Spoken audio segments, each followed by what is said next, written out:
सुप्रभात बच्चों, मैं आपकी हिंदी की टीचर आज आपकी कक्षा 3 की हिंदी वैभव का 16वां अध्याय पढ़ाने जा रही हूँ।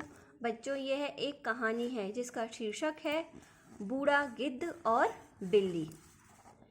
बच्चों, किसी का प्राकृतिक स्वभाव कभी नहीं बदलता।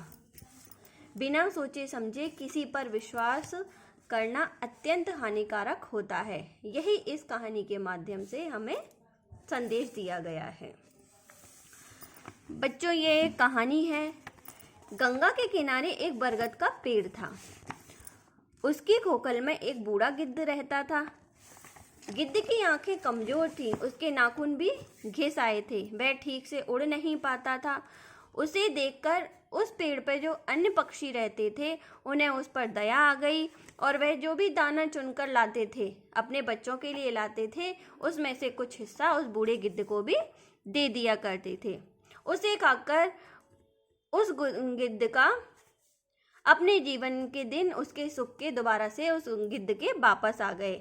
जब पक्षी पेड़ पे ना होते तो बूढ़ा गिद्ध उनके बच्चों की देखभाल किया करता था। एक दिन प्रातःकाल जब सब पक्षी दाना चुगने चले गए, तब उस पेड़ पर एक बिल्ली आ गई।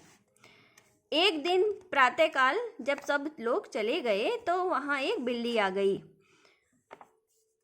यह देखकर चिड़िया के बच्चे रोने लगे। उसकी आवाज़ सुनकर गिद्ध बोला, कौन है? जब उन बच्चों की आवाज़ सुनी तो गिद्ध बोलता है, कौन है? बिल्ली ने कहा, मैं बूढ़ी बिल्ली हूँ। बूढ़ी बिल्ली? उसने कहा, भाग जाए यहाँ से। गिद्ध ने क्रोध में भरकर कहा। उसे गुस्सा आया और उसने कहा, यहाँ से चली जा। बिल्ली ने नम्रता के साथ कहा, महाराज, मैंने जीवन भर बहुत पाप किए हैं। चूहे और चिड़ियाओं के बच्चे मार मार के मैं खा गई हूँ। इस पाप से मेरे सब बच्चे मर गए हैं। इसलिए अब मैं नित्य मीन्स रोजाना गंगा में स्नान करती हूँ, एकादशी का व्रत भी करती हूँ और भगवान का जाप करती हूँ। उसके कहने का मतलब ये था कि मैं अब पूरी तरह से बदल चुकी हूँ, मैंने ये सब चीज़ें अब छोड़ दी हैं। ये सब बात सुनने के बाद में गिद्ध ने कहा, तो किसी नदी किनारे या किसी मंदिर में जाकर जाप करो। यहाँ क्यों आई हो? बिल्ली ने उत्तर दिया, मैंने पक्षियों से सुना है कि आप बड़े धर्मात्मा हैं। आप एक पुण्य करने वाले इंसान हैं, धर्मात्मा हैं। धर्म की बातों का उपदेश सुनने आई हूँ कि मैं आपसे अच्छी अच्छी बातें, धर्म की बातें सुनने आई हूँ। कृपा करके आप मुझे धर्म का उपदेश दीजिए।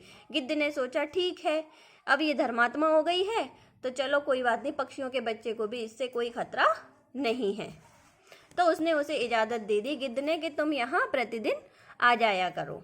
तो बिल्ली प्रतिदिन उस गिद्ध के पास आती और गिद्ध की आंखों से बचाकर और पक्षियों के घोंसले में पक्षियों के घोंसले से एक बच्चे को पकड़कर ले जाया करती थी और उसकी जो हड्डियां होती थी पक्षियों के बच्चे की, उसके खोखल में डाल दिया करती थी गिद्ध के में।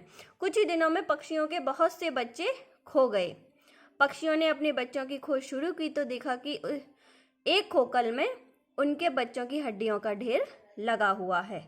तो उन पक्षियों ने सोचा कि अरे, ये तो है ना गिद्ध, डेली रोजाना जो है हमारे बच्चों को खा जाया करता है और इसने ये हड्डियों का ढेर यहाँ इकट्ठा कर दिया है। सब पक्षियों ने एक साथ उसे आए और उसे चोंच मार मार कर उसे मार डाला। बिल्ली ने ये सब देखा और चुपचाप से वहाँ से चली गई। खिसक गई मीन चुपचाप से चली गई। किसी ने ठीक ही कहा है, जिसके स्वभाव और वंश का पता ना हो उस पर विश्वास नहीं करना चाहिए। यानी स्वभाव यानी जिसकी प्रकृति का और वंश का में जिसके खानदान का पता ना हो उस पर कभी भी विश्वास नहीं करना चाहिए। बच्चों, ये कुछ आपके शब्द ज्ञान दिए गए हैं, आप इन्हें अच्छी तरह से एक बार से पढ़ना और याद करना। ये आपके कुछ प्रश्न उत्तर दिए गए हैं, अभ्यास प्रश्न हैं, इन्हें आप एक बार से, आपको ये सब आपके साप्ताहिक गृह कार्य में दे दिए जाएंगे, बता दिए जाएंगे। धन्यवाद।